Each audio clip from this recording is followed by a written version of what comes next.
So how do we go faster in 2022? That's the million-dollar question. I've been taking a look at the car here on the bench, and I think there's definitely some things I can address, and you can too. Some free modifications, some things that we're probably going to have to spend our money on, and some things that are probably going to be coming here soon that will throw this entire thing right out the window again. I'm Chad. This is the Dorky M40 RC channel. We're going to make you faster today. So when it comes to the Nprc rules, we all know that there is a minimum weight. In case you didn't know, there is a minimum weight requirement that we have to meet. There's no such thing as a maximum weight requirement, which is a good thing because my baby here is a little chunky. I've widened out the camera here a little bit so we can just kind of get the scale of everything and weigh this baby up and talk about some things that I've been thinking about doing, and maybe they're going to help, maybe they're not. When I take a look at certain people's cars, I see things that are very attractive. Power Mad Racing, for instance, he's using a shorty battery. His build looks super light. His car is definitely faster than mine. As awesome as these weight boxes have been, and as well as they perform on this 5-star car, I believe that they might not be necessary because nobody has anything like this, and these people are faster than I am. So it's kind of this low-hanging fruit stuff, these little 2 to 5 to 10 gram things that are going to add up without sacrificing the actual quality of our build, like replacing these metal screws with plastic screws on our wings. What we're gonna do is we're going to look at the weight of the car here, and if you take a look here on the bench, we can see that we have a 61-39, which is pretty much where I like to be, 60-40 split from front to back. And right now my side to side weight is off a little bit just because we don't have things dialed in, and we're looking at a total weight of 2,494 grams, and that of course is without the body. So if we throw the body on there, you can't see it, but we're getting a 63-37 split, which is basically what I love to run. 50-50 split, and we're looking at 2,780 grams. By the way, if you don't have a set of these scales, these are one of the most important things you can have for chassis tuning. It is an Amazon affiliate link, and if you make a purchase there, it will help the channel out. You can also help the channel out by liking this video, leaving a comment if you feel that you've gotten something out of this. You can also feel free to tip me with the paypal.me link. No Patreon or nothing like that here. I'll never put my content behind a paywall. So get those scales out of here and just look at the actual breakout. Now, if I usually do run with the GNSS in just because I always like to collect as much data as I can every time that we run a hit. Now, of course, we've got the Big Mamba X8S in there, which is definitely heavier. We're going to be adding weight when we switch to the Castle motor. So we're already like adding weight. So what can we do to start taking away weight? Now, this is a very tricky thing because I am a firm believer that weight and everything else that we do to these cars to control resonance is what is going to create a smoother ride. The last thing you want is a frame that is just constantly vibrating and everything as we're going down the road. You're never going to be able to hit these 78, 82, 83 mile per hour speeds if your car is fluttering from the frame, because all that is just going to carry out throughout the body, whether you have whether you have the floating mounts or anything like that at all that's going to do is create another harmonic of the resonance frequency, which is just going to totally throw off your game. Things like tire balancing and everything like that go out the window if you've got something that just cannot hold up to the power that we're putting through these things. So this is all the standard 5-star stuff. 4mm chassis. I believe these shock towers are 3mm. So there is different designs that they sell for additional weight savings. I'm just not 100% sure how much all that stuff is going to make a difference. I think, again, going back to my discussions of lower hanging fruit is probably the best way to go forward when it comes to weight reduction. I don't know how many weights I actually have in my front and rear box, but I do know that with a certain combination of both boxes, or maybe a box in front and less weight in the front, that I should be able to hit that mark that I'm looking for, which is around that 40 to 60, which is around that 40, 60, that 37, 63, whatever kind of weight ratio that you are looking for the mid-motor car. Now, if you have a rear motor car, your weight differences are going to be a lot different. You should be pretty much to the same, but I think a lot of people are closer to running 50-50. Let me know and everybody in the comments below what you're running on a rear motor car, so that way everybody can help each other out.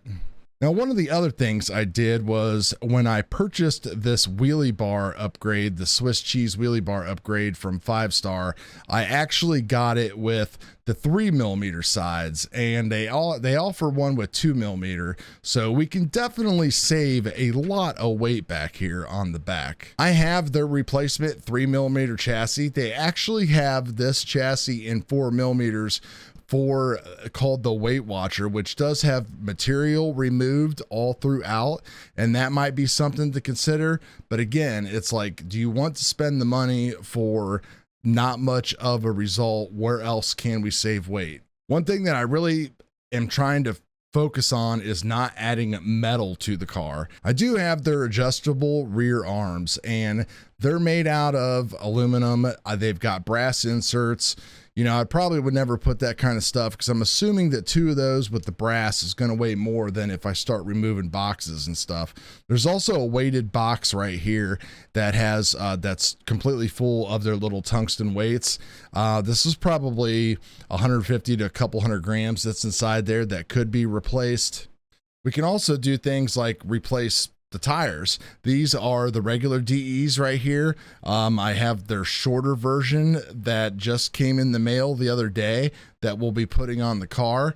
So that will also get us down a little bit in weight and save us some grams. There's just a lot to think of and a lot to do. And that's not even looking at the chassis and thinking about all the different chassis tuning that I want to look at.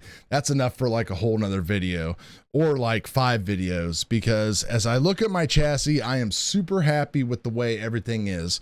I would like to reduce the ride height just a little bit, and we'll talk about this more in the next upcoming video. The problem is that you've got your dog bone angle. You don't want to like have that angle too steep, you know. Like right now, my stuff I know works really good for the diff fluid that I have in here and everything else. If you have like 1 million or a 2 million diff fluid in your diff and your dog bones are like 45 degrees, then there's no wonder why you're going to snap those and have problems. You don't want to create that much resistance. So as I'm looking at mine, and I know that the car is going to rise slightly as it goes down the road, you know, that's when everything is nice and flat, and I like that. So I've just got like a little bit of drop on there, just a perfect angle. You can look all the way back here and kind of see how things go, and you see that there's just a little bit drop. And then of course, as we go down the road, it's going to just pick up a little bit and things are just going to be even. It runs really good. Next video, we'll get the calipers out and start taking some measurements of things and seeing how far I can actually get away. Now, if I wanted to decrease weight, 5-Star makes a gazillion different types of shock towers. They make them in different thicknesses. They make them in different heights, so on and so forth. The problem with that is that when you lower your shock towers and lower the chassis ride height, then you need to raise your transmission, because if we look here again, if we drop everything down more, then look at what happens back here. So the only way to fix that is to actually raise the transmission, and they've got like 10, who knows how many different sizes of transmission riser plates.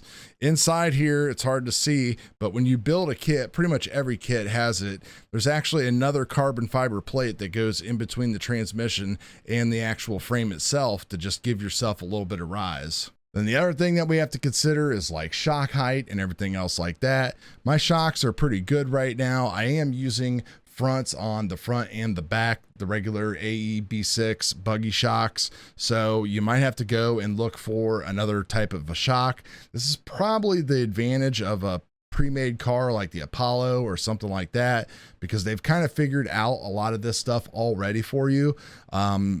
So it's kind of a tit for tat. You can either buy something like that that's pretty much well set up out of the box, which this setup definitely is. I mean, come on, it's a 2-second car. But the problem is we need to go like 185 or at least break 19, and that's going to be tough to do with, I think, this current condition. Now the other thing underneath here is this big battery, and this is the 6400 milliamp Trinity. And the problem is that I guarantee that with as much power that we're going to be running, that I think we're going to be hitting that 10,000 mark consistent. Now it really takes a super tuned and geared car to, you know, not being able to pull as much current and voltage drop and everything else out of a car with a smaller milliamped battery. But, you know, I see like PowerMad, for example, is doing it. And I'm not sure the size of that shorty pack. I would have to look it up. It's probably like around, you know, 5,000 or 6,000 with the 2 cells. And again, during my battery testing last year, you know, I know from a physics standpoint that these batteries here should be better, but you know, quite honestly, when I compare this to, you know, even like a China Hobby line, you know, regular long 2-cell type of pack, the difference is kind of insignificant. The only thing is that these batteries can handle the abuse.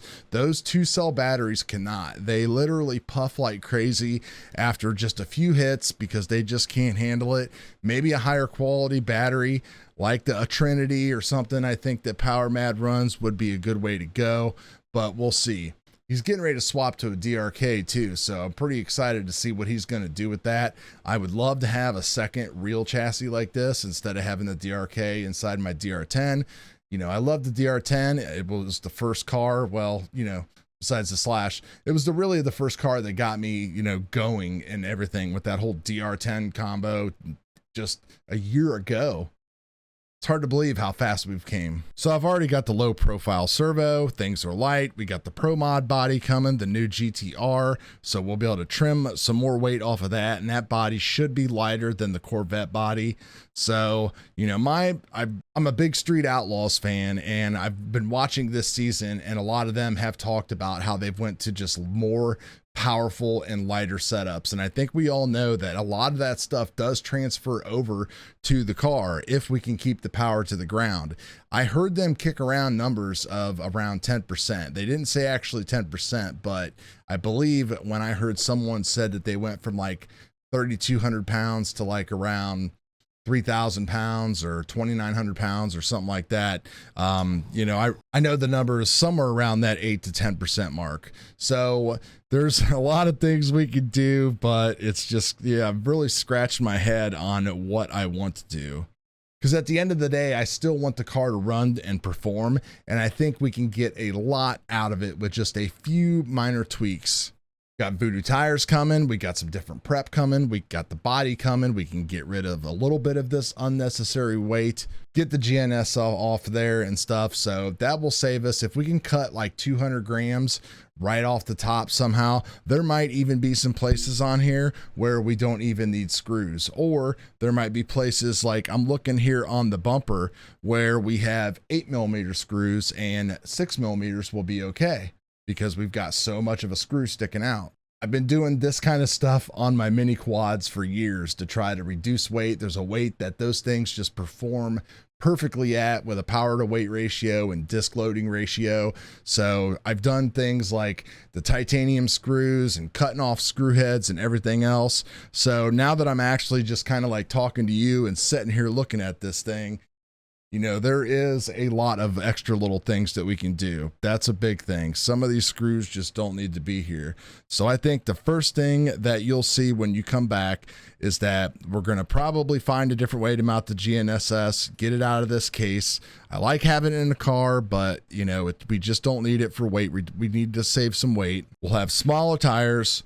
We'll redo the screws and we'll shorten up the screws. We'll be getting rid of that rear weight box. We'll get our weights out of here and get our 60-40 ratio going on. And we'll just see how it all adds up and how it performs. There is going to be a breaking point, like I said, where I don't think this car is going to perform nowhere near what it did when you go below a certain weight or we get above a certain weight. I guess we'll just have to see together and find out. I've got plenty of time to like sit here and think about it And yeah, we'll just see what happens. So we'll see you guys coming up on the next video, where we're going to take a look at more at frame geometry, and we'll do some measurements and stuff to see what we can possibly do about getting this down. Even if we can get it down like a 1/16 of an inch or something, that would be great, because the only other thing besides weight and power that's going to get us speed this year is going to be aero. And I think that is going to be the key. So we will talk to you guys later. Peace.